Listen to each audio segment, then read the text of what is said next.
Now, the government in Mexico's border city, Tijuana, is struggling to deal with hundreds of migrants who have arrived in recent days. Meantime, the people who live there are having to cope with the influx as well, leading to conflicts in the street. One America's Luke Glaze has more on the situation at the border.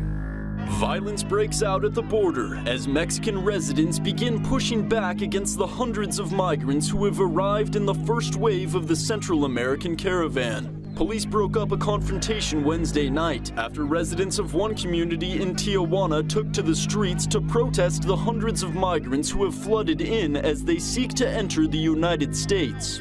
Amid cries of racism, the Mexican natives defended their actions by saying their city is already overcrowded. We are not discriminating against anyone. We are not being racist. What we want is security for the community. We don't want any more migrants in Playa de Tijuana.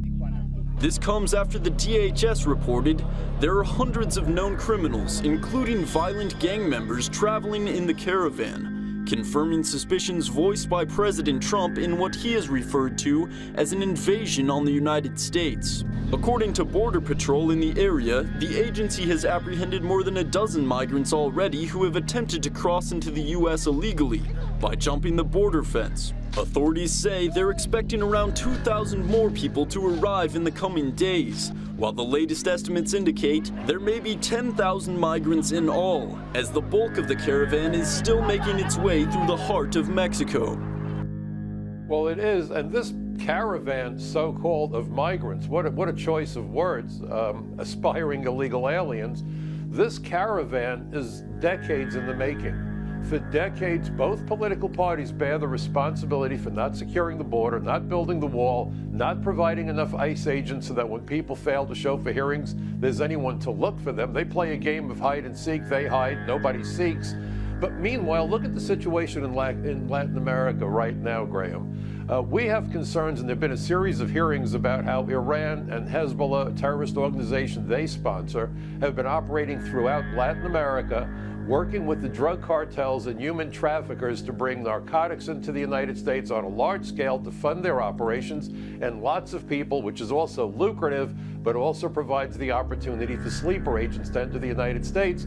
And the backdrop, of course, for all of this, the trial of El Chapo Guzman in New York, where the reach of the Mexican drug cartels is so strong that the names and identities of the jurors is being kept secret for fear that Mexican hitmen will kill these jurors right here in Brooklyn, New York. Think about this kind of anarchy and danger this imposes to national security and public safety. Now, as you know, earlier this month, I was on the ground in southern Mexico and chronicled this migrant caravan. So as the usual suspects ramp up the berating of President Trump to let these hordes of primarily young, able-bodied men into the USA, let's keep in mind three things. Number one, this is an invasion, as I've previously stated. These are uninvited guests, almost 300 of whom are known criminals to Homeland Security, and they are trying to illegally move into the United States. That makes this caravan an invasion, whether it is weaponized or not. Number two, why aren't these people seeking asylum in Mexico? This has been offered by the Mexican authorities, but only about 2,000 of the original 7,000 or so caravan migrants have accepted this gesture. And number three, finally, let us not overlook the fact that Mexico wears this fiasco big time.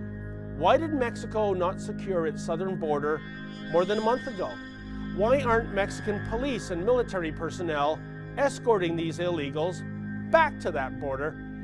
Isn't Mexico, on paper at least, a U.S. ally? Or was opening the floodgates to northbound migrants a deliberate move by lame duck Mexican President Enrique Peña Nieto? Is this Mr. Nieto's metaphoric middle finger to Mr. Trump? A spiteful parting gift? Hopefully, President-elect Andres Manuel Lopez Obrador, who takes power on December 1st, will end this nonsense. Enough is enough, despite what The Guardian and the rest of the mainstream media deems to be proper U.S. foreign and domestic policy. For the Rebel Media, I'm David the Menzoid Menzies. great memories, as a matter of fact. Growing up near the river is something Federico Franco Jr. calls an amazing experience.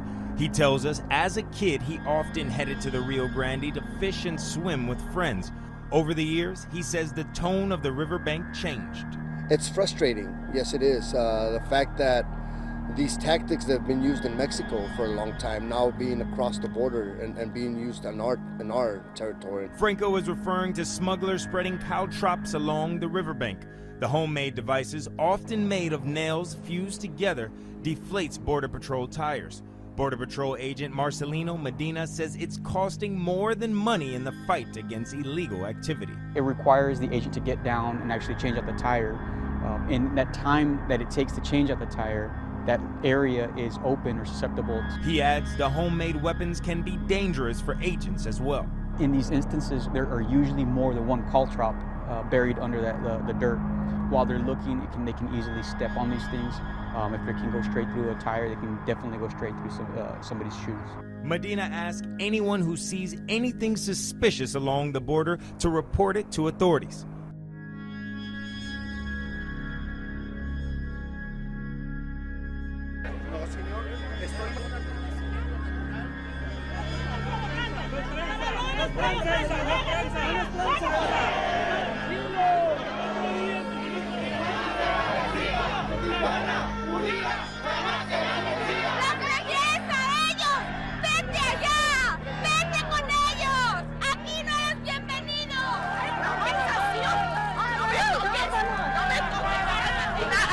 De detención en los Estados Unidos, que son parecidos a campos de